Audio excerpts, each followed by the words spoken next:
You know, when you hear the words workplace safety, what's the first thing that pops into your head? Probably a hard hat, right? Or maybe a yellow warning sign. But real safety, it's so much more than just one single thing. It's a whole system. It's a way of thinking, acting, and being prepared. So let's dive in and really break down what that system looks like. It really all comes down to this one word, safety. But what does that actually mean when we're talking about our job, our workplace? Is it just about following a few rules, or is it something bigger? Well, you're about to see it's the foundation for this entire system we're going to explore. All right, so here's how we're going to tackle this. We've got 4 key stages. First up, we're going to figure out what danger even is in a workplace. Then we'll get personal and look at your role in protecting yourself. After that, we'll zoom out and look at the whole system of prevention.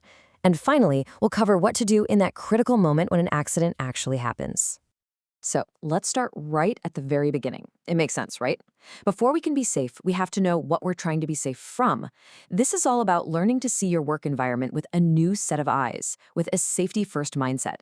Okay, now these 2 words right here are probably the most important concepts in all of safety: hazard and risk.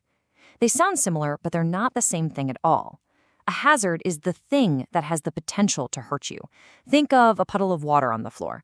But the risk, that's the chance, the likelihood that the puddle will actually hurt someone. And that risk goes way, way up if people are running through that area, right? You've got to see both to be safe. And hazards aren't always as obvious as a puddle on the floor. I mean, some of the most serious ones are the things we can't easily see. We're talking about things like invisible dust in the air, or fumes, or even things that affect you over time, like constant loud noise or vibration. A good safety system is designed to handle all of it, the seen and the unseen.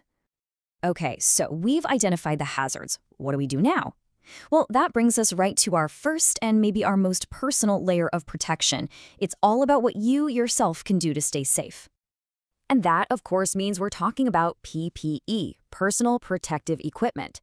The best way to think about it is like your personal armor. It's the physical barrier that stands between you and those hazards we were just talking about. Its whole job is to keep you out of harm's way. And here are some perfect examples. Your helmet protects you from falling objects. Goggles are your shield against splashes or flying debris. Gloves protect your hands. And a respirator? That's your defense against those invisible hazards like dust and fumes. See? Each piece of gear is a specific tool for a specific danger. But here's the thing. PPE is actually the last line of defense, not the first and only one. A truly safe workplace doesn't just hand everyone some gear and call it a day. No way. It builds safety right into the fabric of the place. So now we're going to zoom out from you, the individual, and look at the whole system. And the goal, the entire point of that bigger system, boils down to this one powerful word: prevention. I mean, the absolute best way to deal with an accident is to make sure it never ever happens in the first place.